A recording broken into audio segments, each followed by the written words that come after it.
Pueden confirmar a alguien si me escucha y si las diapositivas que ya les voy a compartir. Sí, profe. Listo, gracias María Isabel, Marlene. Vamos entonces a comenzar. Hoy vamos a hablar un poquito, si bien ya ustedes tienen principios de ómicas, pues como lo más general, desde biología molecular y tal vez desde genética microbiana.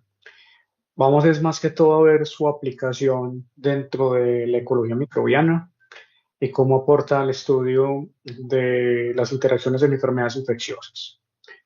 En el programa parece que vemos cuatro ómicas. Yo realmente, pues para no saturarlos más en cuestión de las otras materias y de esta misma que sé que a veces es cargada, voy a eliminar dos de ellas. No voy a hablar ni de proteómica ni de metabolómica, muchos las voy a tocar por encima y me voy a centrar más en lo que creemos que es lo más importante, que es la genómica y la metagenómica.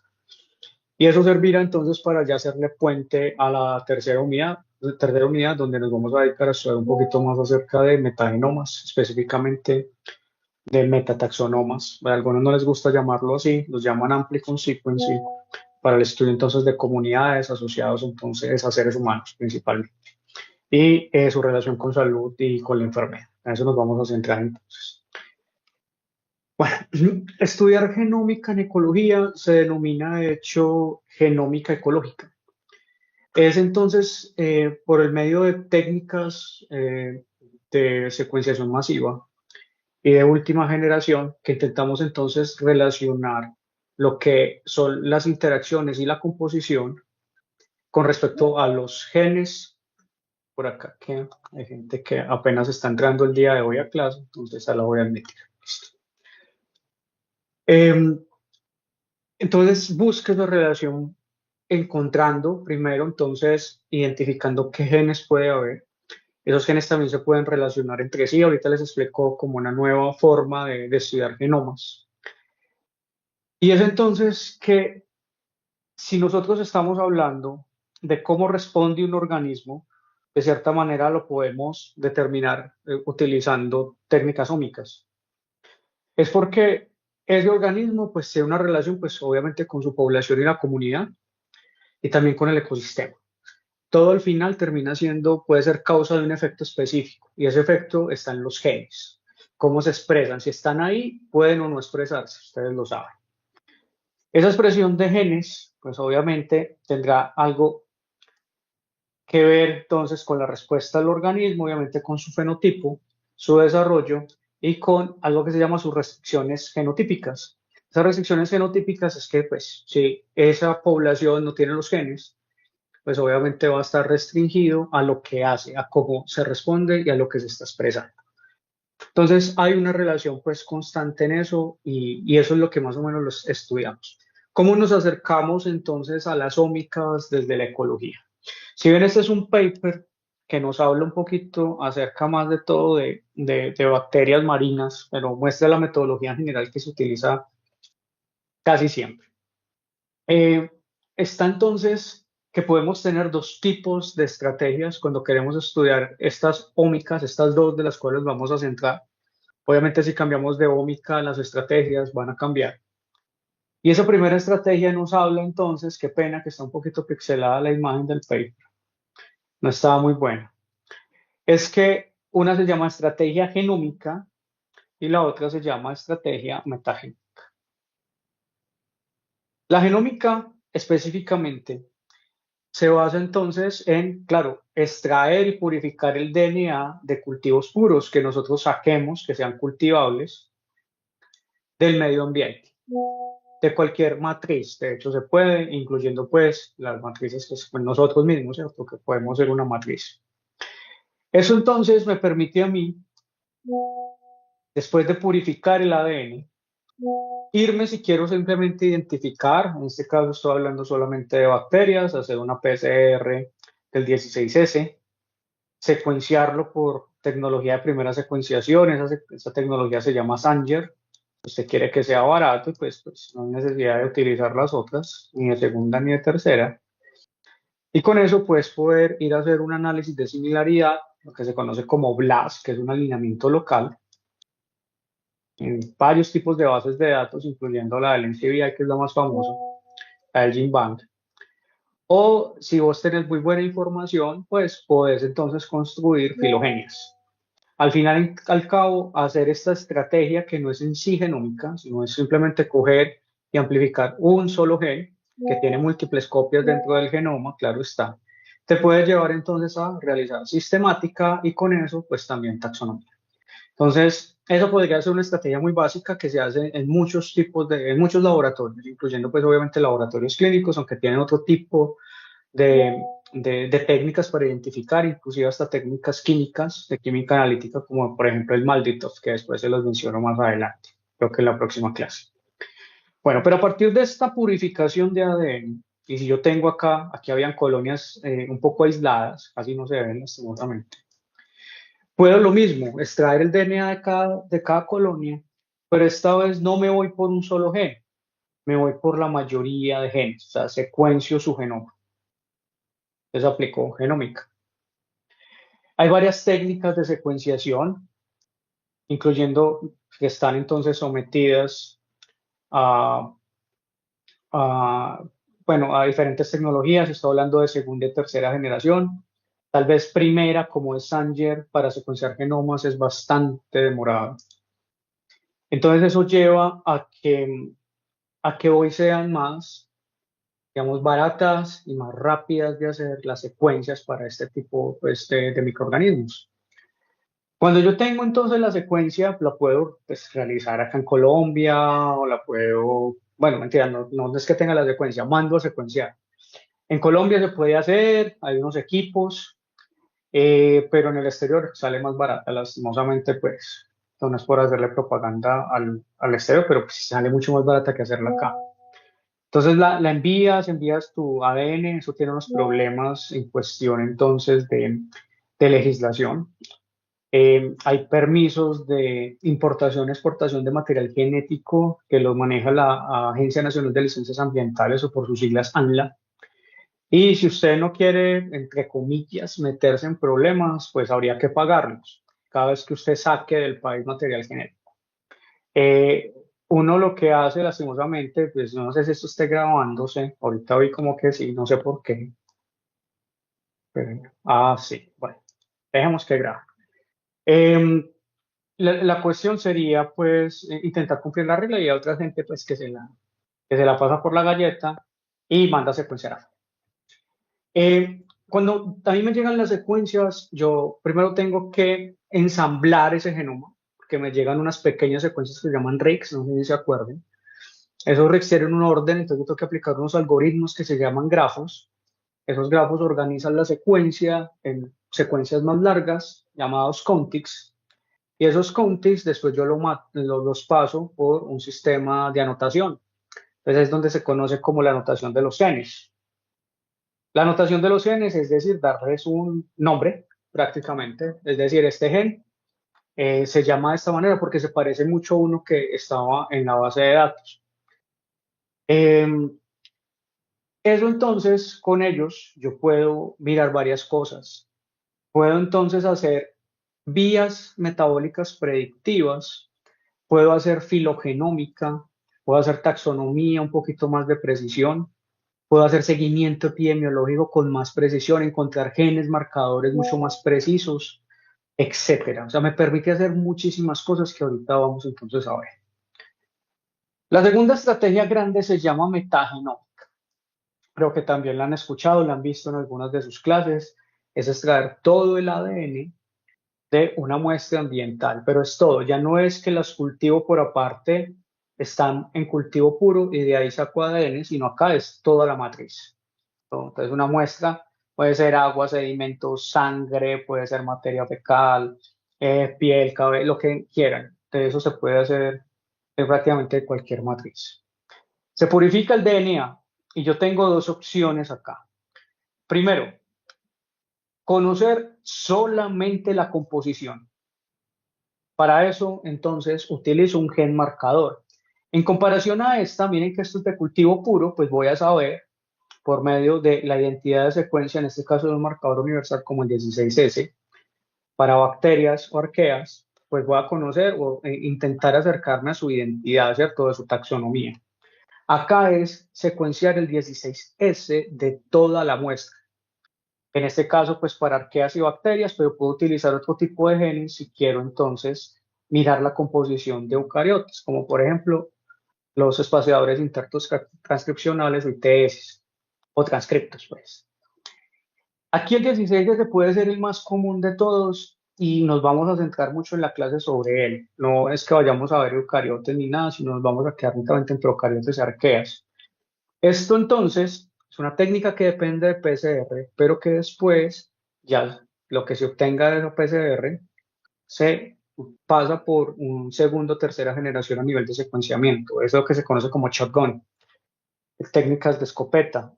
Y entonces ahí me salen unos rigs, que son entonces los amplificados de ese 16S, pero de toda la matriz ambiental, y me permite a mí hacer análisis de composición. Eso quiere decir análisis de diversidad, ya sea alfa, beta, gamma, con cualquiera de sus índices, y varios tipos de test estadísticos también me permite hacer. Nosotros, desde el curso, solamente nos vamos a enfocar acá, que es prácticamente la tercera unidad. Esta técnica se llama Ampli-Consequencing. Esto, Cystinex, porque entonces es el 16S. Y si cambia pues el gen, pues se llamará de esta manera. Pero es, ¿cierto? Secuencias de Amplicon o Ampli-Consequence, se conoce así. Otras personas lo llaman metataxonómica.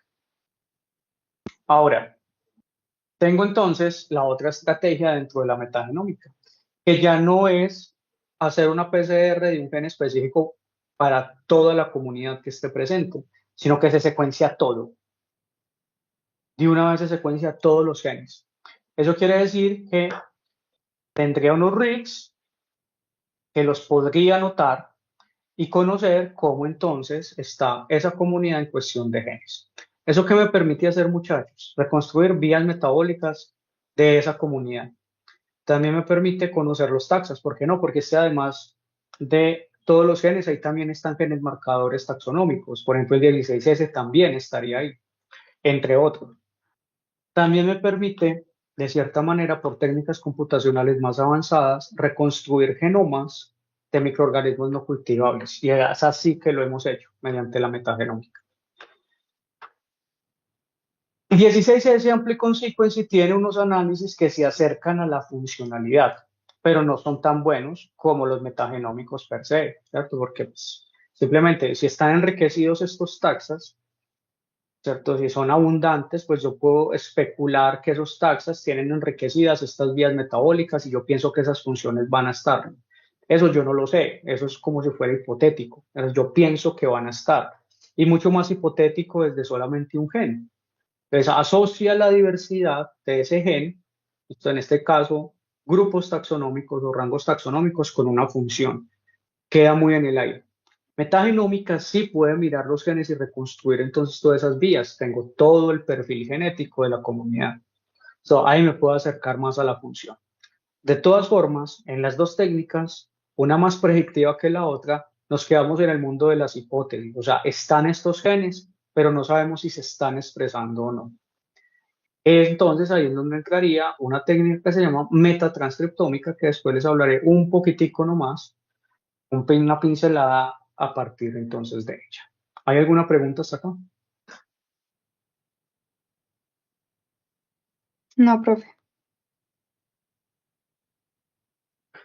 Listo. La genómica en ecología microbiana prácticamente entonces me puede servir para este tipo entonces de análisis.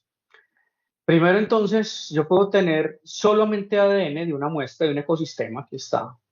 Puedo aislar los microorganismos, listo, y reconstruir genomas. Pero también les conté que a partir de todo el DNA del ecosistémico, ¿cierto? El metagenoma, yo también pudiera reconstruir genomas, ¿no? Por técnicas computacionales pues avanzadas. Al final del cabo tengo genomas, acá me los están mostrando circulares y cada colorcito con cada fragmentación es un genoma distinto. Ese genoma, ¿para qué me puede entonces servir? ¿Qué me puede indicar? Primero, me podría indicar la ecología de ese microorganismo en particular, su posible ecología, de hecho. De hecho, me permite hacer algo que se llama ecología inversa. O sea, a partir de los genes, predecir cómo podría ser su ecología, no así la mides en el medio ambiente, sino con sus genes, puede ser algo más predictivo. De todas formas, habría que irla a evaluar. Recuerden que ecología, entonces, es más que todo el estilo de vida que puede tener y cómo puede interactuar con otros microorganismos. Te puede ayudar a reconstruir vías metabólicas, también son predictivos, ¿no? Pero dice, vea, está estos genes, posiblemente esta vía podría aprenderse. Esto se corrobora, de hecho, muchachos, haciendo metatranscriptómica, porque ya tengo los transcriptos, estoy analizando ARN, sé qué genes, entonces empezaron a expresarse. Y también el genoma me permite estudiar cómo evolucionaron estos microorganismos, su historia evolutiva y cómo podrían haber llegado a ser patógenos, o qué se diferencia en cuestión de patogenicidad o factores de virulencia. Me puede ayudar a todo lo que hemos visto, que de hecho ecología prácticamente en una visión integral estarían estas tres cosas, ya lo saben. Entonces con genomas hacemos. Hay un pipeline, que es lo que llamamos pues en bioinformática como unos pasos que me permiten analizarlos, los voy a pasar pues rápido porque no es un curso de bioinformática, simplemente para que recuerden si ya lo vieron en otros cursos o pues lo veamos de una manera pues sencilla. Entonces, prácticamente cuando vos tenés el DNA, solamente me voy a referir a genómica en este caso y metagenómica, hablaré ya al final de la clase o tal vez la próxima.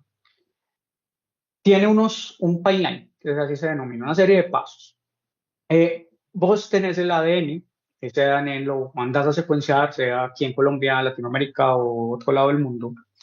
Y generalmente, si vos no pagas el análisis, lo querés hacer, te llega un archivo que se llama FASTQ, este de acá, que es un FASTA, un archivo pues que se utiliza en biología computacional que tiene información de las secuencias y de su calidad.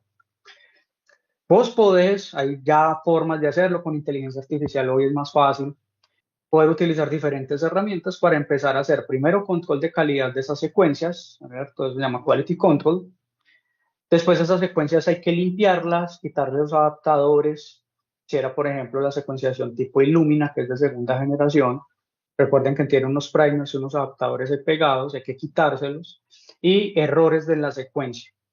Esos errores se da por un valor que se llama Phred score o valor Phred, ¿no? La cual trae la secuencia y te dice con qué probabilidad ese nucleótido que vas a analizar se dio solamente por azar, ¿no? O realmente usted puede confiar un poquito más acerca de eso. Es como un nivel de error para cada nucleótido. Después de eso, ya yo tengo unas secuencias limpias, debo utilizar un ensamblador para unir las secuencias y debo validar el ensamblaje después para seguirlo con la parte entonces de darle nombre a los genes, ¿cierto? Entonces ya los ubica. Eso se basa entonces en la lectura de los Open Reading Frames o los marcos de lectura. Entonces empieza los algoritmos a buscar los genes en, ¿cierto? Upstream, downstream, o sea, cadena arriba, cadena abajo, se encuentran con codones de inicio y los mismos algoritmos empiezan a reconocer hasta dónde va un codón de parada. Y si esa parte de la secuencia corresponde a algo en una base de datos, se le coloca o ese nombre.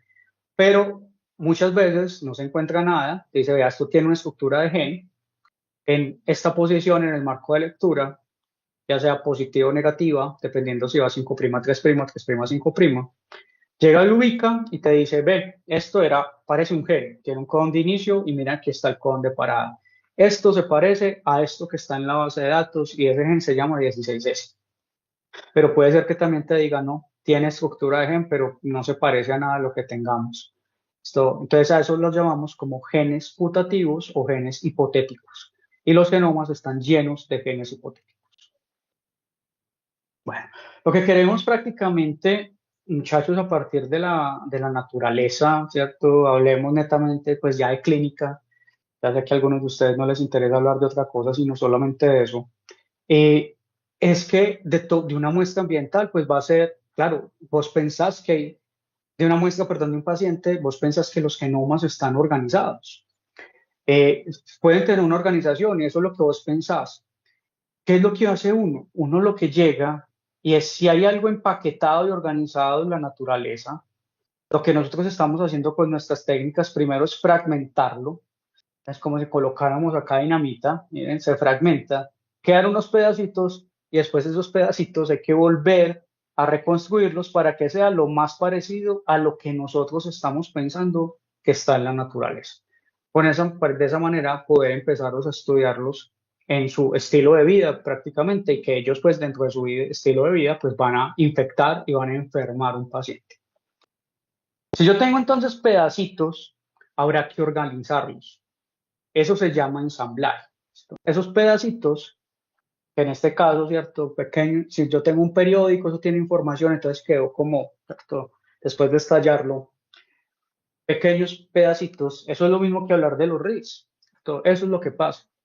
Entonces, tienes pequeños pedacitos que van a tener una longitud de acuerdo entonces a lo que tiene que ver con la tecnología de secuenciación usada, pueden ser más largos o más corticos, dependiendo de la que uses, y vas entonces a, bueno, ¿qué hago con ellos? Si son pequeñitos, eso se llama redes.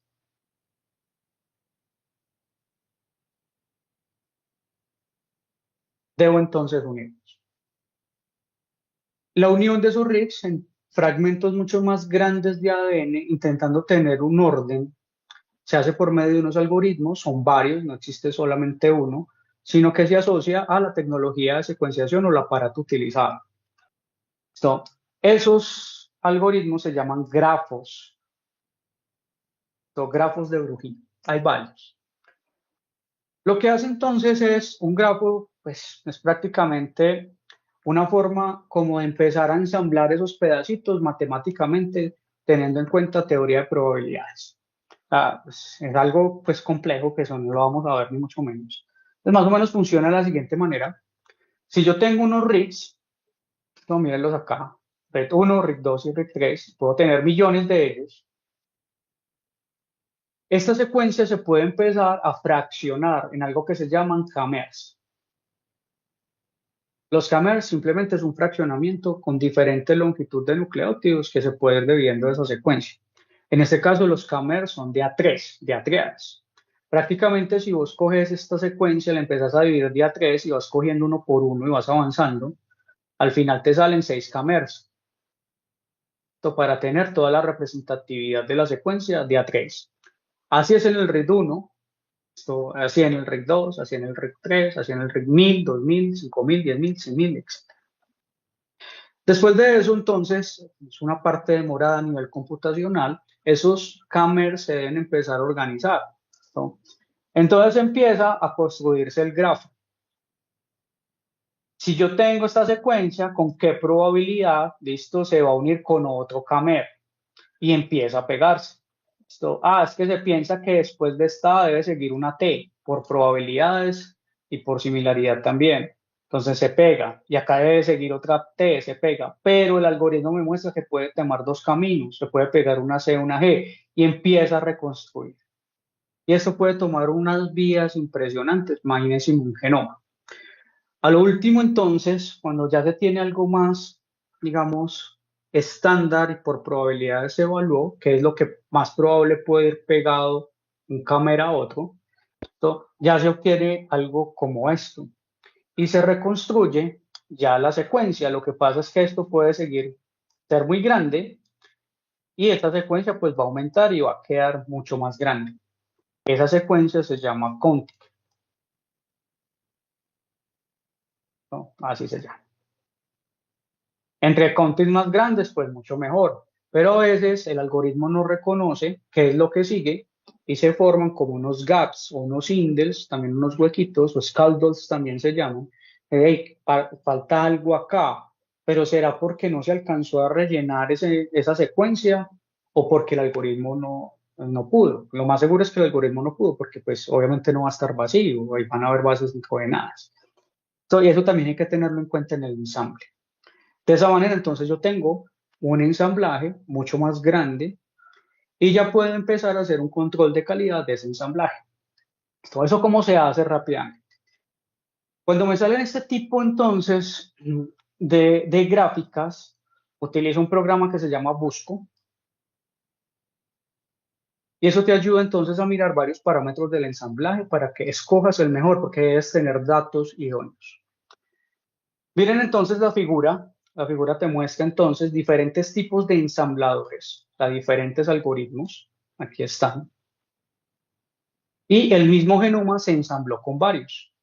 Y en las barras apiladas te muestra unas características, o sea, qué porcentaje de esa secuencia o qué cantidad estaba vacía, qué cantidad esto estaba incompleta, qué cantidad te mostraba el cromosoma completo o estaba totalmente lleno. ¿Listo?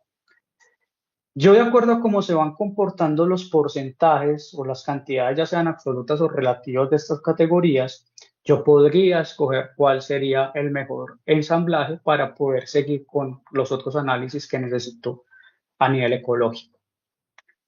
¿Yo qué miraría principalmente? Pues miraría que la mayoría del genoma tuviera secuencias completas como este, siguiendo entonces con, ¿cierto? Algo que no son full complete, sino, digamos, cromosoma completo, que se llegue a la siguiente categoría y miren que acá el incompleto, pues está de esta manera. Si usted se pone a mirar, pues esta sería de hecho la mejor elección. Busca siempre que la mayoría de las secuencias esté completa de la representación de ese genoma, no parcialmente completa o incompleta, ¿no? Entonces uno escogería este y la ideal sería pasarlo por varios ensambladores para saber cómo se está, cuál es el mejor. Y de hecho se debe hacer. Con la secuencia ensamblada ya puedo entonces hacer varias cosas. Lo que sigue acá es simplemente una gráfica Profe, de, sí, ya me habló. perdón, qué pena. En la Hola diapositiva Natalia. anterior, Ujú. ¿qué era lo que se refería con graph? ¿Era? Con graph, Sí, ¿en dónde? en la diapositiva anterior. Ah, estos son un grafo. Grafo. El grafo es un algoritmo que se lo inventaron, de hecho, hace muchísimos años, ¿no? En movilidad de ciudades. O sea, cómo podían unir con puentes diferentes áreas de la ciudad para movilidades. Ahí ya la gente de bioinformática tomó esa teoría matemática y se empezó a inventar esto que son como si fueran puentes. Lo que pasa es que utiliza nucleótidos y probabilidades. Entonces, la palabra es grafo. Esto no es gráfico, sino grafo, que es un Ah, algoritmo. listo, muchas gracias. Vamos. ¿Qué vemos acá? Muchachos, vean, herramientas de análisis genómico hay desde muy difíciles hasta muy sencillas. Y prácticamente yo diría que cada semana salen pues, por ahí 10 o 20 herramientas distintas para análisis, incluyendo las que les voy a comentar. Aquí hay unas muy generales. Eh, Había una que utilizábamos dentro de las prácticas, pero esta vez pues por cuestión de tiempo no vamos a colocar una práctica de bioinformática. Pero entonces se las voy a mencionar. Entonces, primero, esta gráfica se divide en dos. Primero, la parte analítica, o sea, qué análisis quiero hacer a partir de los genomas. Y aquí ya están las herramientas que puedo utilizar. Herramientas muy básicas que de hecho, pues hoy en día hay más. ¿Yo qué puedo hacer? Primero, con mis secuencias, ya después de haberlas mirado, evaluado la calidad, mirado entonces el trimming, que es como la limpieza que se le hace a las secuencias, yo las puedo ensamblar. Entonces aquí, en toda esta línea, hay ensambladores, ¿no? A eso es lo que significa. Puedo entonces caracterizar el genoma, sí, puedo hacer netamente taxonomía a partir del genoma, puedo anotar los genes, quiere decir darles un nombre, puedo mirar factores de virulencia, esto es muy importante para nosotros, o genes de resistencia a antibióticos. Estas dos cosas son indispensables. También puedo hacer algo que se llama genómica comparativa, comparar genomas. ¿No? Este tiene este no. ¿Será que este es mejor competidor? ¿Será que este no? Este puede producir este tipo de moléculas, este no, este puede llegar a consumir esta fuente de carbono y si la doy tendrá mejor fitness que el otro, etcétera. Entonces miren que les empieza a decir cosas de la ecología. Y por último, pues la reconstrucción filogenética, que en este caso lo llamamos filogenómica, que reconstruye la historia evolutiva a partir de datos genéticos. Las herramientas se dividen en este caso en tres colores, este primero, este segundo y este ya tercero. ¿Listo? En donde hay unos que es el que casi no le gusta a la gente porque tienen que escribir y aprender un lenguaje de programación. Eso se hace bajo algo que se conoce como línea de comando, que son estos más oscuritos de acá, ¿cierto? Estos que estoy señalando. No les gusta, pero de hecho hay ya herramientas que funcionan. Usted se mete a una página web y ya puede correr las secuencias, entonces no necesita aprender programación. Ejemplo, RacksML, ejemplo, FastTree, etc. Esto ya funciona en páginas de internet, necesitas programar. Las otras entonces son basadas en web, en eso, en páginas de internet, que es el otro colorcito, mírenlos acá. Existe uno muy famoso para anotación de fagos y bacterias, que es el Space, existe el Velvet, también muy famoso. Miren que acá en identificación, de hecho, hay servicios del NCBI, puedes hacer BLAS, puedes hacer análisis de secuencias multilocus también, o MLST. Ya en anotación hay varios, este era el que utilizábamos antes en el curso, se llama RAS. ¿No? Puedes buscar factores de virulencia, genes de resistencia, reconstruir árboles. Y hay otras que se llaman suite completas, que generalmente son software que te venden compañías o ya hoy en día. Yo utilizo una que se llama Keybase, es súper bacana, es gratis, lo que pasa es que tiene unas restricciones y me ayudan a hacer prácticamente todos los análisis que yo quiera. Eso se le llama suite completa. Lastimosamente hay restricciones. Usted, si más adelante le interesa el área de la biología computacional, y de hecho está para trabajos de grado que se puede, pues no tendrías que experimentar nada, simplemente la información ya existe y es bastante vasta. Sería hacerte una muy buena pregunta, pues con las secuencias es más que suficiente. Mira toda la capacidad analítica que tenés. De hecho, no te toca pagar por nada, simplemente tenés que aprender a hacer un análisis y te puede quedar bien bacano y con preguntas bien jaladas. Anteriormente, por ejemplo, yo tengo un paper que es solamente transcriptómica, pero yo no secuencié nada. Simplemente nos bajamos las bases de datos, estudiamos los papers, vimos que nos hicieron una pregunta que para nosotros era relevante, hicimos esa pregunta, hicimos los análisis y con eso sacamos un artículo. Entonces no fue tan complicado como tal y se puede hacer. Por si alguno de ustedes se anima, pues les cuento. Entonces, yo tengo el genoma, pero ¿qué hago con tanta información? Muchachos, hay prácticamente decenas de análisis. Hay muchísimos. Yo les voy a mencionar algunos que pueden ser importantes en ecología.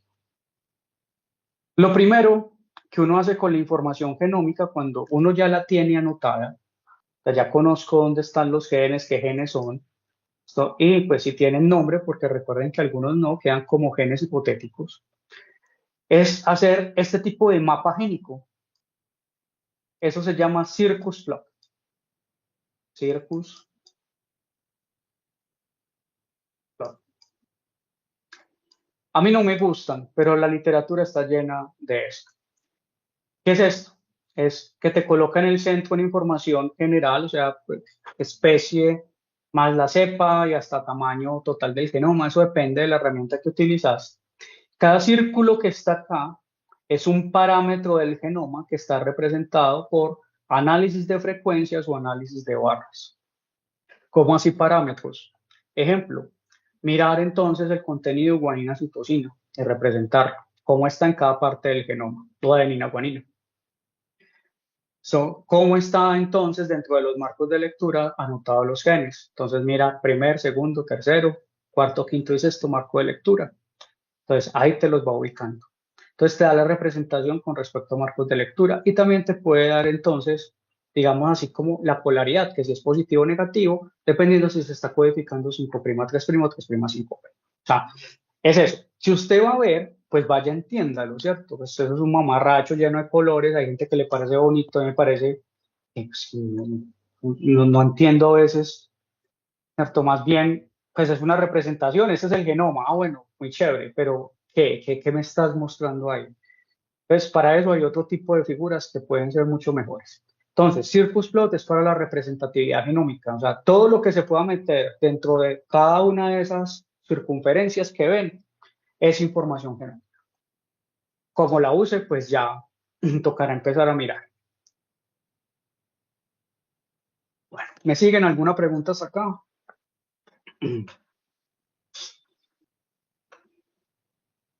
No. Bueno, gracias, Natalia. Ahora, la siguiente que yo puedo hacer es un análisis que se llama análisis del pangenoma. Pangenoma. Se parece mucho a lo que en historia de la vida del planeta, ¿cierto? De la Tierra, se llama Pangea. ¿Se acuerdan que antes estaban todos los continentes unidos y se fueron separando? Es algo parecido. Entonces, ¿qué es el pangenoma? Es el análisis global de todos los genomas que yo quiera analizar o que pueda analizar. En este caso, vamos acá, si me abre la puta, está mejor. Me muestra la representación de 3 genomas, cada uno entonces en un círculo de este diagrama de Venn. Este genoma de acá, este de acá y este de acá. Y lo que yo quiero en este momento con este análisis es saber los genes que comparten cada una o los genes que son únicos de esos genomas, para yo poder ir a estudiarlos y tal vez eso le dé unos rasgos específicos a cada uno de esos microorganismos, ¿sí o qué? Tal vez, porque apenas estás mirando la composición, es tiene o no tiene este gen, no estás mirando, es la similaridad de los genes también que te puede dar una expresión distinta a nivel fenotípico. Entonces, lo que está en el centro son todos los genes que se comparten. Esto se llama genoma núcleo o core genoma o core genome. Escribe core, ¿cierto? De núcleo. Entonces aquí están los genes que todos esos 3 genomas comparten. Existe también este genoma accesorio, en donde solamente comparten, listo, de a 2 en este caso, estos genes, ¿cierto? En las intersecciones de cada uno de estos genomas. Y por último están los genes únicos, también denominados como genoma accesorio, pero pues son solamente representativos de ese genoma. Si ustedes ven esto, yo analizo 3 cepas de diferentes microorganismos, ellos comparten estos genes, entre pares comparten estos, pero genes únicos tienen solamente los que están por fuera. Y esta cantidad de genes puede empezarte a definir un poquito más lo que es la funcionalidad. Bueno, si tiene más genes que no comparte, ¿será que tiene más rasgos adaptativos y puede ser mejor sobreviviendo que las, ¿cierto? Para sobrevivir que las otras? Te lleva entonces a generar hipótesis, ¿no? Especialmente aquí de ecología, cómo interacciona con las otras cepas. Y al mismo tiempo, pues te ayudará también entonces para hacer la parte sistemática que ya se les voy a explicar. Eso todo entonces se llama pangenoma. Y de hecho me permite también hacer otro tipo de hipótesis ecológicas y evolutivas de los microorganismos. También, ¿qué puedo hacer con el genoma? Pues puedo reconstruir árboles, míralos acá. Puedo hacer arbolitos. ¿Qué tomo, muchachos, para hacer estos árboles? Pues tendría que tomar un alineamiento. Para hacer un alineamiento, pues debo entonces tener todo el genoma que comparte. Entonces no cojo el pangenoma en general. Hay técnicas que me generan árboles para el pangenoma, pero en este no es el caso, sino que tomo solamente el core. Ese core le hago un alineamiento y reconstruyo un árbol. Tiene que tener los genes pues compartidos. Y con eso pues reconstruyo linajes y puedo decir que pues, pertenecen a los mismos linajes. Si tengo algunos genomas de referencia, sé que entonces pueden pertenecer a cierto taxa o no. Y me sirve entonces para hacer también clasificación y estudiar la historia evolutiva. Esta imagen que vemos acá es otra imagen de pangenoma, pero ya no con 3, sino con 4. Entre más genomas tenga, va a ser más complicada la figura de los diagramas de Venn. Entonces ahí utilizo otra que después les muestro, aquí no la tengo en este momento, que se llama Upset Plot, pero después de las muestras se los explico. ¿Qué más puedo mirar? Puedo mirar algo como los datos básicos de los genomas. No solamente es mirar la cepa, el número de accesión cuando ya lo subes al GenBank, sino que el tamaño resulta siendo muy importante. El contenido guanina-citosina, del genoma. El número de countings también puede ser, pero eso te habla más del ensamblaje, así como se los expliqué ahora.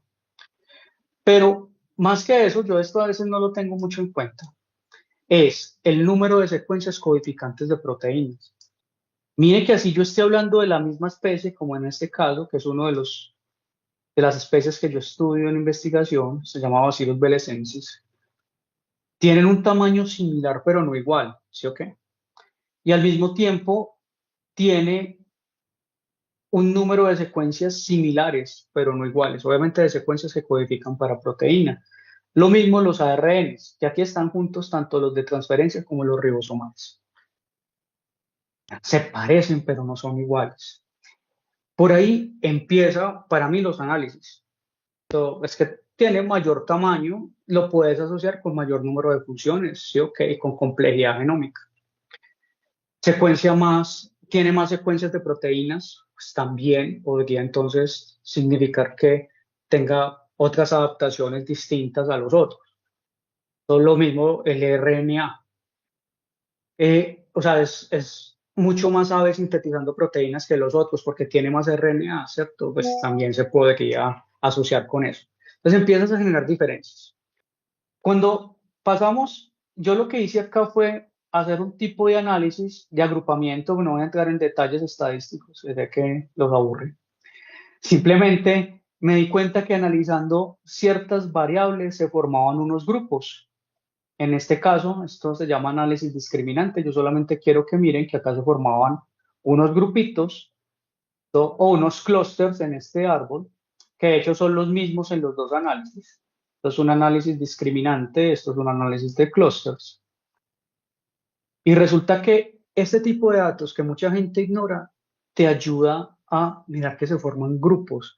Esos grupos tendrán significancia ecológica, serán distintos unos de otros, serán linajes diferentes.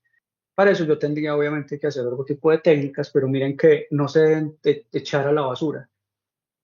Esa información puede servir, es utilizar una técnica analítica correcta para poder sacar entonces información. Esos linajes, entonces yo puedo reconstruir un árbol y ese árbol entonces se llama filogenómica, ¿no?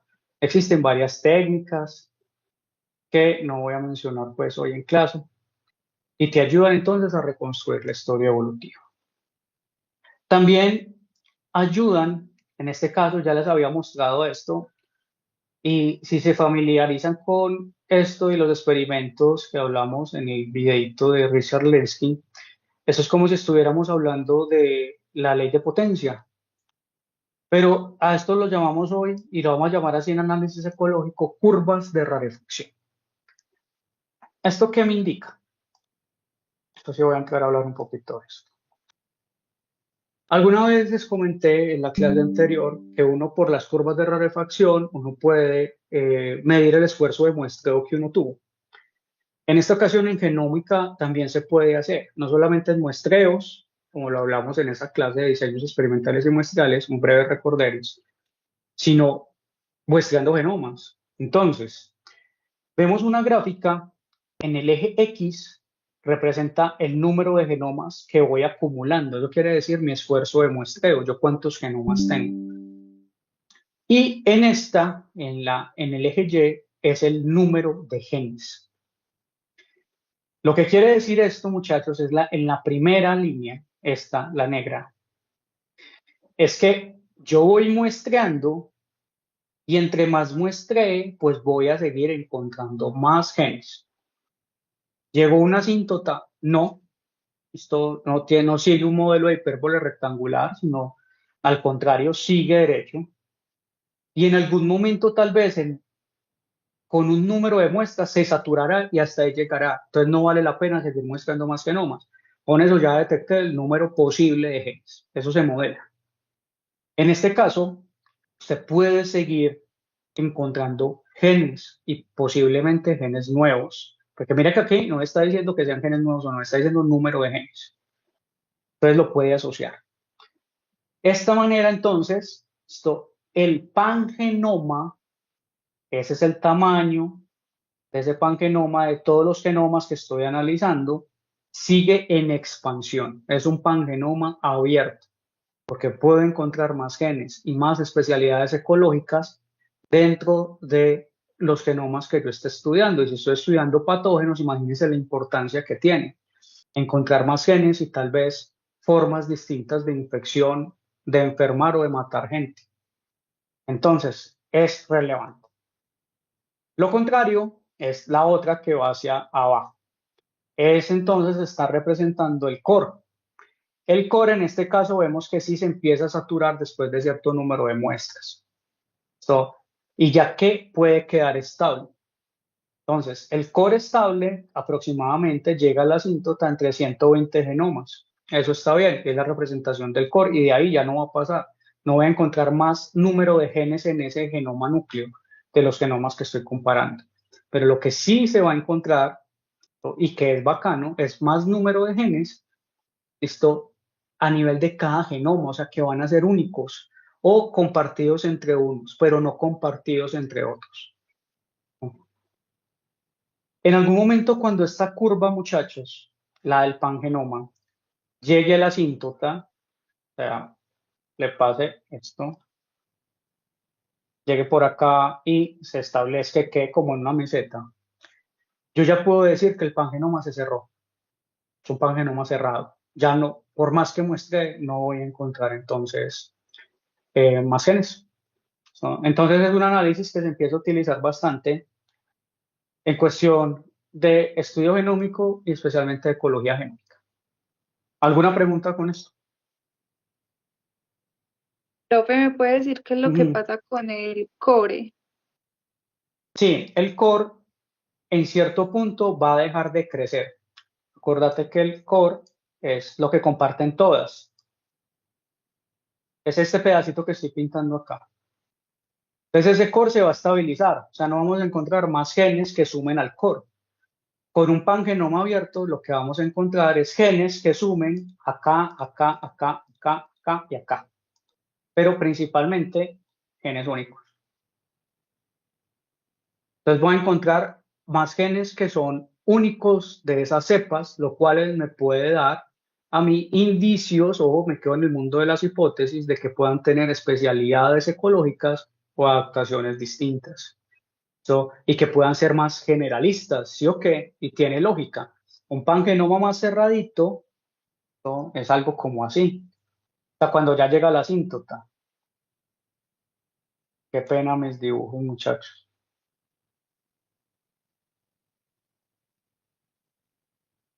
¿No? Antes que el core es más grande. O sea, es todo al contrario. Pangenoma cerrado sería como así y el core hace como esto. Esto de acá parece entonces mostrar todo esto, algunas especialidades ecológicas y esto tal vez algo más generalista. Eso es lo que me dice. Y miren que eso es en cuestión de ecología. Después se los voy a explicar un poquito mejor. Pero eso es a lo que se refiere el pan y el core, pero se puede representar mediante curvas de rarefacción. Así. Bueno, ¿qué ha entendido? Sí, profe, gracias. Ujú. Bueno, muchachos, las comparaciones genómicas, analizar todo el genoma, también te aportan a los conceptos de especie, ¿no? Aquí vemos uno que es pues, prácticamente un arbolito, como si lo ven, y en cada una de estas celditas, vamos aquí, ¿no? Está un porcentaje de similaridad.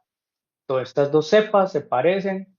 Esto 76,93. Esta con esta de acá, 76,85. Y todas estas de acá que miren que están formando este clado grande, ya 98%.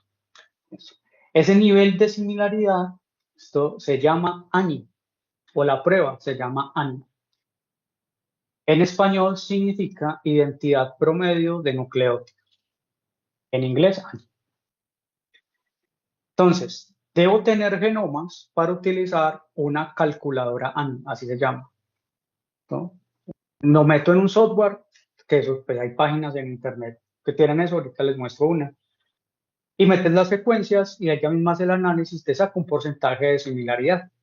Entonces ese porcentaje de similaridad aporta hoy en día el concepto de especie en varios tipos de microorganismos, pero el más trabajado es procariotes. Entonces afecta eso. Esto viene, ese concepto de ANI, más o menos en 2005 se empezó a utilizar. Esto recuerden, identidad promedio de nucleótido. Entonces lo que hace es comparar todo el genoma y mira la identidad promedio en la que se parece por mediante de un algoritmo. Todo el genoma, ¿cierto? Generalmente es una prueba pareada, es de a dos genomas, empieza a compararlos. Resulta que había que colocarle como todo concepto operativo, este también lo sería, pero ya utilizando genomas, no solamente un pedacito como el 16S. Había que decir, bueno, ¿qué porcentaje de identidad promedio de nucleótidos lo vamos a llamar la misma especie? Entonces lo que ellos hicieron fue lo de siempre. Solamente les voy a explicar la última gráfica. Está de acá. Entonces construyeron una regresión lineal simple en donde colocaban en el eje X el porcentaje de similaridad de la identidad promedio de nucleótidos o el ANI. Entonces miren que aquí está en porcentaje. Y en el eje Y pusieron la hibridación in silico, así como lo que en clases anteriores y lo que apareció en el parcial. Recuerden que en el concepto operativo de especie, digámoslo así, el usado, el básico, es decir, que hay un punto de corte cercano al 70% y que si se parecen más de eso, pues serían, ¿cierto? Y así se ha manejado desde 1970 para acá, no ha cambiado mucho. Entonces, ¿qué fue lo que hicieron? Pues construir un análisis de regresión, mírenlo acá, pusieron los puntos, compararon algo, un R cuadrado muy bueno, digámoslo así, no está tan bajito, 0.93 o 93%, de los cuales pues los datos se ajustan a esta línea de regresión.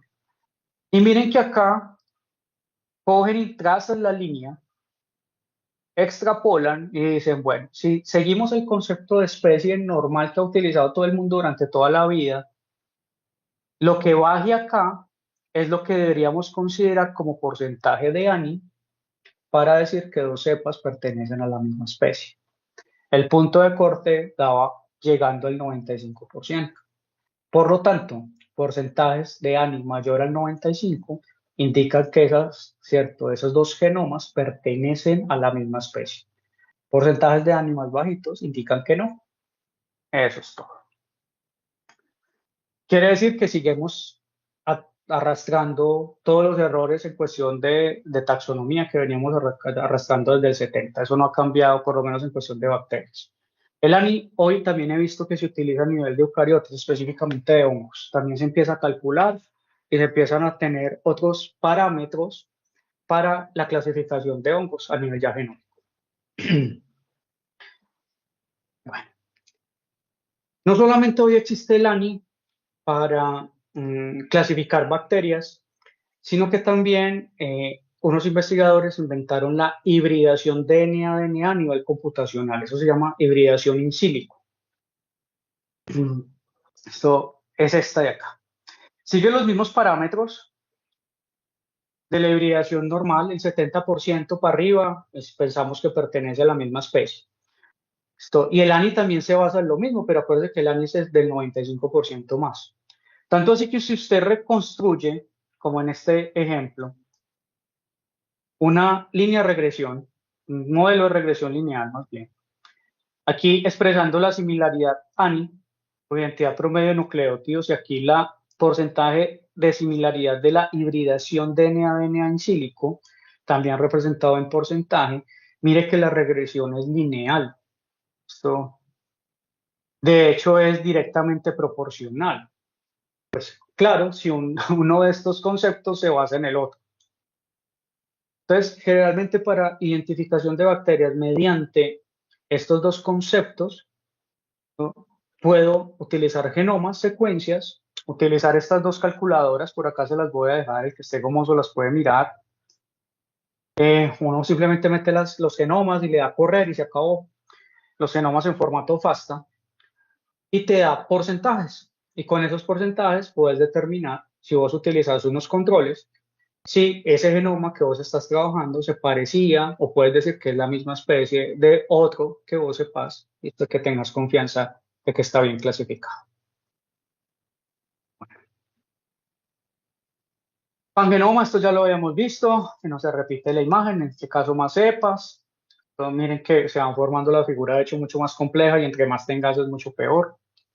Y hay otro análisis, que este sí voy a entrar a hablar un poquito, se llama ganancia y pérdida de genes, o gain and loss. Es entonces hipotetizar, o van a hacer un análisis como de sumas y restas, prácticamente. Es decir, vea, estos linajes poseen estos genes, porque pensamos que lo ganaron de alguna manera. Y otro linaje no tiene esos genes que este sí tiene. Entonces ellos lo perdieron. Y puede suceder al contrario, ¿cierto? Que ese linaje que en un principio pensé que perdía también gana otra cosa que el otro no lo tiene. Entonces es ganancia y pérdida de genes. Eso se asocia con la ecología. Entonces, lo que uno hace acá, muchachos, es, miren, estos son arbolitos, esto con ramas colapsadas. Eso quiere decir que aquí habían un montón de terminales. Cuando se colapsan quedan así como triangulitos. Y vos podés comparar los genes que contenían estas cepas de este clado con respecto a las otras, ¿no? Digamos que hacia las dos vías, qué ganó y qué perdió una y qué ganó y qué perdió la otra. Acá uno se da cuenta de cosas muy bacanas. En este caso, yo cuando estaba comparando estos dos linajes grandes, me di cuenta que había esto, que uno de esos linajes, especialmente este C, había ganado por algún motivo evolutivo el operón maltoso.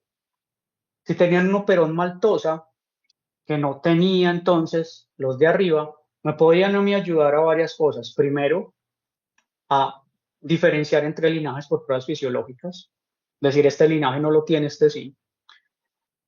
Lo otro es que si yo quisiera en algún momento ver que creciera más que el otro, o que fuera muy predominante, pues utilice maltosa en el medio.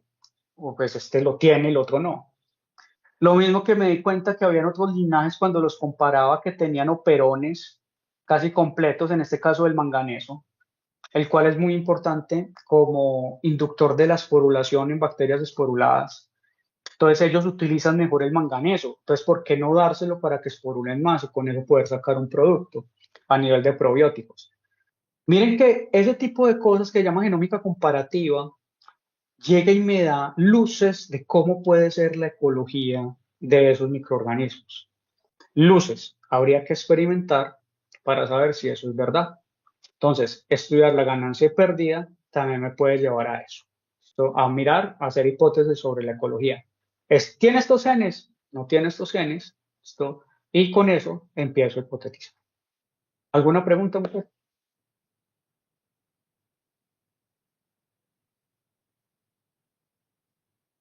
No, profe. Listo. Ahora, ya habíamos visto la diapositiva que sigue. Recuerden que la forma en cómo yo puedo estudiar los microorganismos depende de la técnica. La técnica es fundamental acá. Cuando pasamos a genómica, digamos que dejamos este atrás, que es el que a veces hacemos en los laboratorios, las series bioquímicas. Podemos también dejar este atrás, aunque podemos utilizarlo, sacar del genoma el 16 y analizarlo. Pero empieza a tener mayor resolución cuando yo empiezo a identificar algunos genes que puede estar del genoma, genes marcadores, o todos los genes compartidos. Todos los genes compartidos, ¿cómo se llama? Se llama core, el core genome. Y sobre eso casi siempre se reconstruyen las filogenias, sobre los genes que se comparten, claro está. Y si analizas el pangenoma, ¿qué pasará? Tanto lo que comparte como lo que no. Pues miren que las inferencias van a ser supremamente diferentes. O prácticamente en todo el contenido genómica tenemos especialidades muy específicas que le pueden dar o quitar cosas o microorganismos. Son prácticamente muy únicos. O sea, a nivel poblacional, recuerden que yo extraigo el ADN no de una sola bacteria, sino de muchas. O de un solo hongo tampoco, ¿cierto? Pues una sola espora, a eso me refiero, ¿no? De muchas, de hifas, de esporas, de otros tipos de estructuras. Entonces parece ser que cuando yo analizo el pan, voy a algo más fino, encuentro más cosas para diferenciar. Pues, claro está, porque también tienes el genoma accesorio. Y miren cómo se empieza a reducir la resolución cuando yo voy cogiendo menos cosas para analizar. Entonces, vuelve el mensaje. Fíjense muy bien en la técnica que uno está aplicando para llegar a hipótesis ecológicas. Con los genomas, puedo entonces empezar a acercarme a lo que se llama funcionamiento ecosistémico. ¿Cómo así? Eso quiere decir que qué tan coherente es la relación filogenética o la relación evolutiva con respecto a la función. Me acerco más porque es que depende del caso, yo voy a obtener diferentes tipos de resultados. ¿Cómo así? Miren en la figura, en la A, yo tengo entonces un arbolito, tengo unas terminales, eso quiere decir que son cepas, y se puede decir que la filogenia en cierta manera representa la diferencia en funcionalidad de esos microorganismos que están ahí, en donde está entonces reconstruida su historia evolutiva. Este clado, todo este clado monofilético, pues mire que tiene una función muy característica que se da solamente en este clado. Así para la función 2 y la función 3, en cual la relación es directamente con respecto entonces a los clados que se están formando a nivel filogenómico.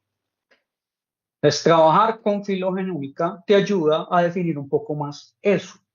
Trabajar con menos marcadores, esto te puede dar algo no resolutivo en cuestión de función, como es en el caso de la segunda opción, ¿no? En donde puede haber una complejidad en la relación filogenética y de funcionalidad o fenotípica.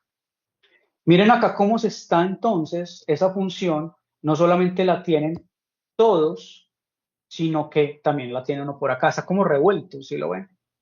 ¿No? Eso en cuestión, te lo puede representar en cuestión de la cantidad y la calidad de los datos. Pero también hay otras cosas que pueden hacer que esto pase, así tengas genomas. Esto, ejemplo, esto pueden entonces dañar esa relación, el mismo flujo génico, la transferencia horizontal. Pues se van transfiriendo y recuerden que esa transferencia es promiscua y esa promiscuidad puede ser que en linajes distintos se adquiera ese gen y adquiera esa función. Y entonces ya está mezclada. Y la filogenia te lo represente que serían clados, pero que con funciones muy parecidas entre diferentes linajes. Eso puede pasar. Que hayan ganado, ¿no?, o perdido genes. También, ganancia y pérdida. De hecho, por transferencia horizontal pueden ganar, ¿sí o qué? Entonces de hecho, está relacionada. El tipo funcional, está hablando de la plasticidad fenotípica. Es bajo cierto tipo de ambiente, de condiciones, los genes se expresan o no, pero los genes están ahí, ¿no? O la tasa funcional, que también tendría que ver entonces con la plasticidad. Qué tan eficiente es consumiendo el recurso. Todo eso te podría dar de esta manera. Eso quiere decir que no siempre la genómica te soluciona la relación fenotipo-fenotipo, que es a lo que me estoy refiriendo. Siempre estamos obsesionados con eso, ¿cierto? Tenemos genotipos, de una vez los queremos asociar con fenotipos, pero no siempre podemos llegar hasta allá, es bastante complicado. ¿De qué depende entonces que logremos tener una mayor precisión? Obviamente de la cantidad y calidad de los datos, pero también que hay factores evolutivos que se meten ahí que pueden causar que no haya una relación tan estrecha, tan cercana entre el genotipo y el fenotipo. Esa es la conclusión. ¿Tienen alguna pregunta con esta parte?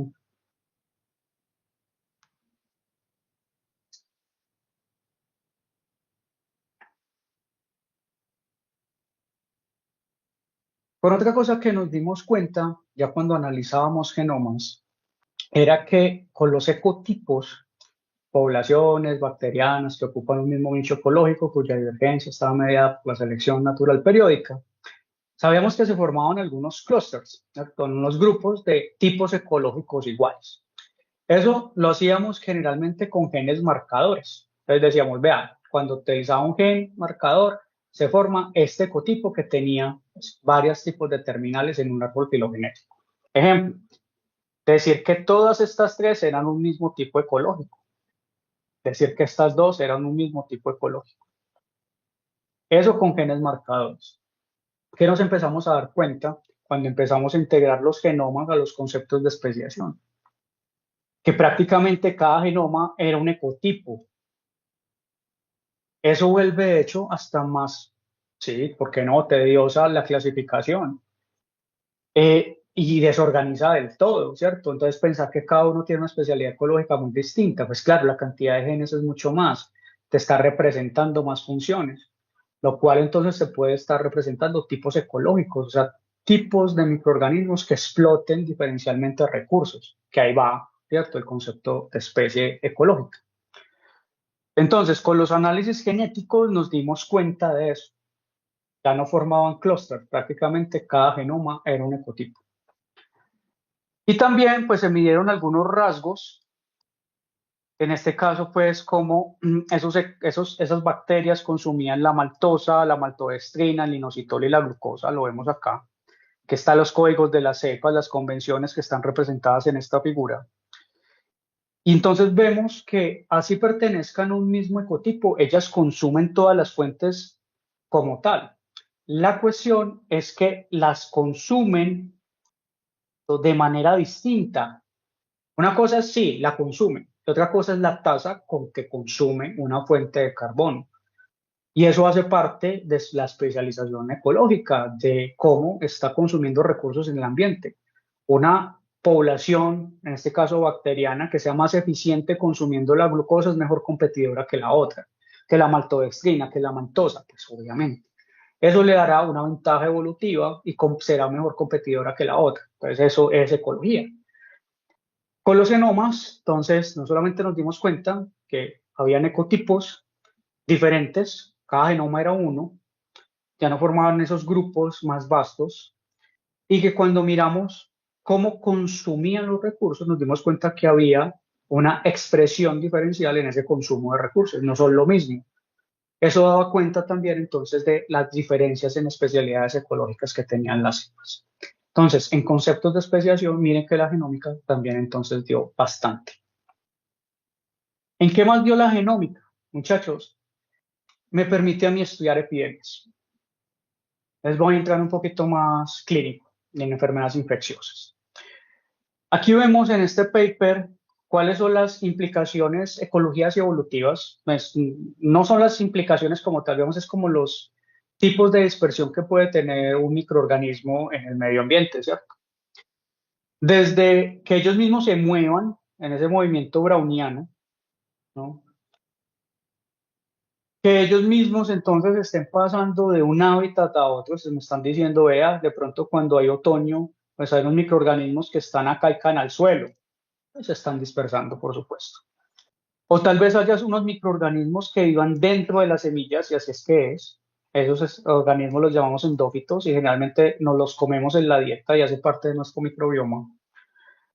Y ellos entonces se desarrollan y se seleccionen con el crecimiento de la planta y de hecho se especializan también. Aquí también hay dispersión. ¿Qué pasa con el viento y el agua? Todas las células, las esporas se dispersan por viento y agua en todo momento. Tanto así que piense que esas esporas o esas células han viajado hasta miles de kilómetros solamente por corrientes de viento o agua. Los microorganismos también tienen taxías, quimiotaxis, tienen movimiento flagelar, entonces ellos se comunican y se pueden mover. Entonces, pues, ahí estaría otra forma de dispersión, que ellos se mueven. Hay otra muy estudiada también, que se llama entonces la relación entre rizosfera y micosfera. La micosfera, no sé si ustedes saben que muchas de las plantas tienen canales de comunicación, ¿no?, a partir del suelo y sus raíces. Y esos canales son hongos, que pues casi todos pueden ser micorrízicos. Yo creo que el profesor les habló de eso cuando estaban hablando del ciclo del fósforo, que es tan importante pues para los seres vivos, incluyendo pues obviamente nosotros. Y acá, muchachos, es súper bacano porque entre las mismas plantas y otros hongos se van comunicando. Entonces también hay taxías, hay algo que se llaman y esto es súper sollado. Se llaman autopistas biológicas. Entonces parece ser que unos microorganismos que empiezan a crecer por acá, si las hifas empiezan su crecimiento vegetativo y llegan hasta cierta parte de otro hospedero, está también transmitiendo esos microorganismos, viajan en ellas. ¿Cierto? Y este concepto se ha empezado también a utilizar en el manejo de enfermedades en plantas, las autopistas biológicas. O sea, que aplico primero para, ¿cierto?, el hongo vaya creciendo y vaya transportando tal vez esporas de bacterias que sirven para el control de enfermedades. Eso es súper sollado. Y ya el que nos atañe a nosotros, ¿no? Cada uno tiene unos microorganismos asociados, ya sabemos que prácticamente en todas las partes del cuerpo, y usted lo puede transmitir de cualquier manera, ¿no? Estornudó, prácticamente dispersó. Tocó el metro, dispersó. Tocó a su compañero, dispersó. Compartió la coca, dispersó. Está con su mascota, dispersó. Los insectos, todo, en todo momento es dispersión microbiana. Que hayan ahí patógenos o no, pues uno sabe. Uno no sabe, más bien. En esa dispersión incluye entonces los vectores mecánicos de los microorganismos. Nosotros podemos serlos sin ningún problema. Esto, también los vectores biológicos, en donde una etapa del ciclo de vida de ese microorganismo se desarrolla y pues, infecta a otra persona. Entonces, miren que hay muchas formas en que las enfermedades infecciosas se pueden dispersar. ¿Cómo me ayuda la genómica a mí? Entonces, a saber cómo se dispersan esas enfermedades infecciosas, lo cual lo estudia la epidemiología. Ya vamos a mirar, ¿no? Esto de acá me parece un paper muy bacano porque te habla de algo que se llama la ecofilogenómica o filogenética, o sea, aplicar ecología y filogenética de las enfermedades infecciosas a la vez para estudiar su ecología. Y nos habla de que si estudiamos genomas podemos estudiar varios tipos de comportamientos de las enfermedades infecciosas. ¿Cómo así? Entonces, miremos esta primera imagen, ¿no? La coinfección. Pensar que habían entonces unos genomas de microorganismos que de alguna manera, saben, uno se puede autoinfectarse o qué. Coinfectar también se llama. Viene usted, se coinfecta y obviamente esto es un linaje que pasa, pero a veces hay formas distintas de microorganismos, o sea, estadios más bien distintos, o hay diversificación en esa coinfección. El genoma, la genómica te ayuda entonces a detectar esas variantes, míralas acá. Obviamente también otras técnicas. Las vías de transmisión, cómo se va transmitiendo un patógeno dentro de una misma población. Para eso puedo estudiar genomas, muchachos. ¿O qué pasa si ese patógeno es multihospedero? El mismo ya no solamente afecta a una población, sino que afecta a la comunidad per se, le puede dar a cualquiera. La genómica también te ayuda esto, a mirar, a hacer un seguimiento epidemiológico. O cómo es la estructura de todo esos patógenos y cómo se están comportando en todo un ecosistema o una comunidad. Cada uno de estas figuritas es un genoma y la diversificación genómica de cada estructura se da un color distinto. Entonces, empieza a ser súper sollado que yo pueda estudiar ya epidemias utilizando genomas. Y así se hizo con SARS, ¿cierto? Con COVID. Pues podíamos secuenciar genomas muy fácil porque son muy pequeños, un virus ARN. Tanto así que la universidad se operaron esos miniones, esos de Oxford Nanopore, y podíamos secuenciar y estar alimentando toda la parte epidemiológica en tiempo real y cómo se iban generando las variantes de COVID. Acuérdense que eso salía en noticias obviamente especializadas científicas, después se los muestro un poco mejor, pero eso lo podemos hacer y con cualquier epidemia se puede. Eso, muchachos, se llama biogeografía, ¿no? Estás estudiando a un nivel geográfico cómo se están comportando los organismos vivos y pues si hablas de los virus, pues que a veces no se tienen en cuenta, ¿cierto? Que sean vivos o no, pues todavía está en discusión. También se meten ahí. Entonces, biogeografía. Importantísimo en epidemiología. Ojalá la pudieran ver conceptos más adelante y relacionar esto que vemos en ecología. La biogeografía no solamente se da en escala del paisaje, sino también de nosotros mismos, de diferentes hábitats muy cercanos. Y recuerden la diferenciación que hay entre hábitats dentro de un mismo cuerpo, que son ecosistemas muy distintos para los microorganismos. Una cosa es lo que puedas tener en la boca, otra cosa en los intestinos, ¿cierto? En la piel, etcétera. Y cada uno de ellos puede formar entonces relaciones evolutivas y se puede estar compitiendo y se puede estar interactuando dentro de nosotros mismos.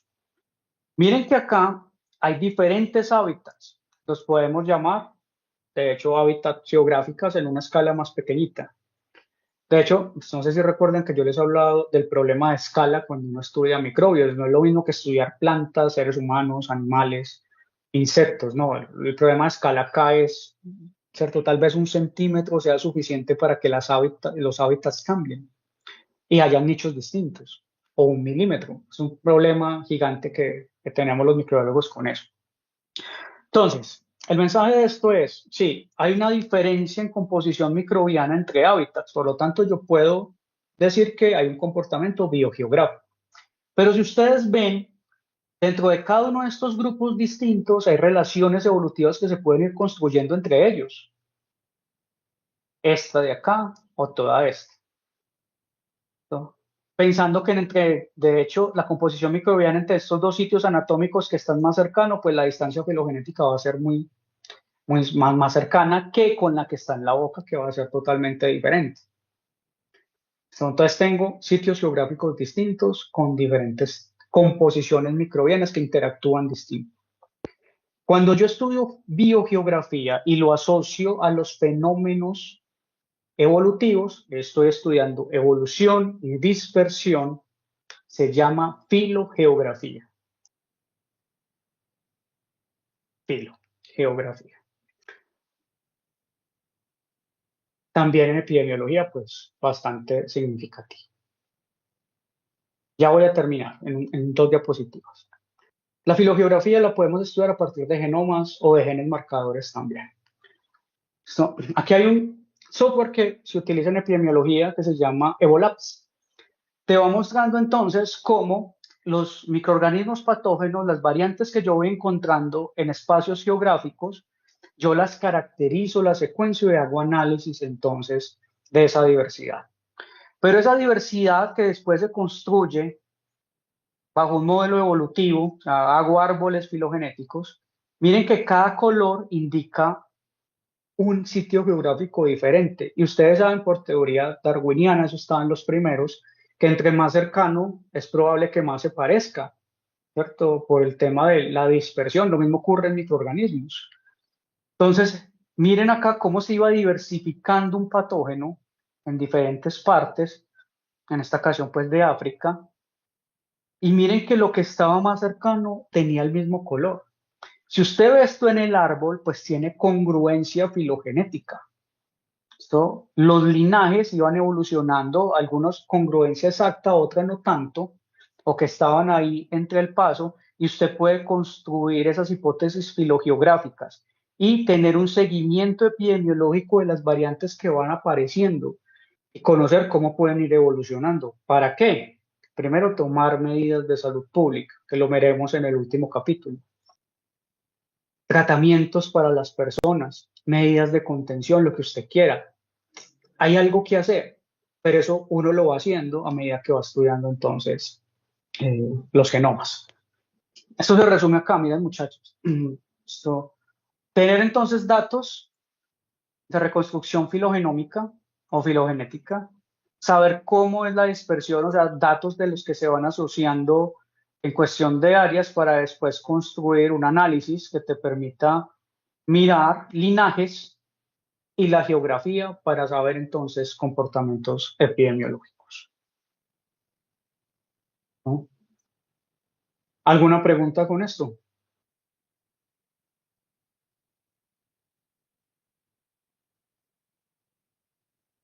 No. Listo. Gracias, Natalia, por responder.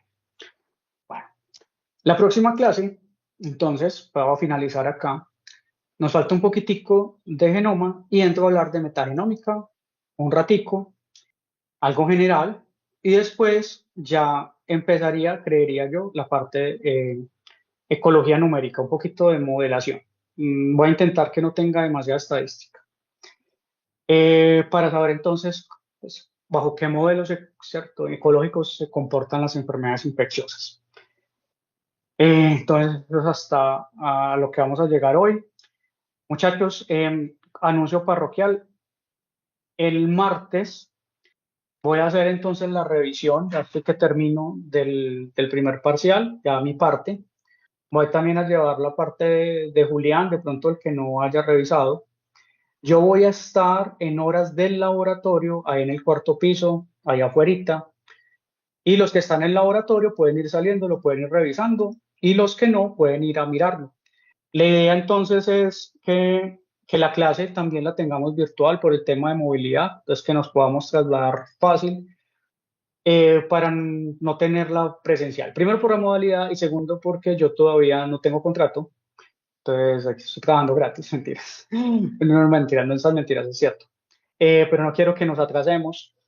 Eh, entonces, para que destinemos esas, voy a estar, yo les voy a colocar un anuncio en claro, 2 horas para la revisión. Ahí entonces a la 1 de la tarde el martes, antes del laboratorio, ya subí la guía y pues con los profesores yo también les pido disculpas que se atrasó bastante en cuestión de también la rúbrica para los informes, ya quedó subida. Yo, yo les dije a ellos que yo la podía escribir y que ellos la revisaran para que no nos atrasáramos más. Entonces, ya chuleamos esa parte. El martes entonces nos vemos en el laboratorio y los que quieran revisarlo del grupo 2 pues ahí voy a estar pendiente de lo que necesiten.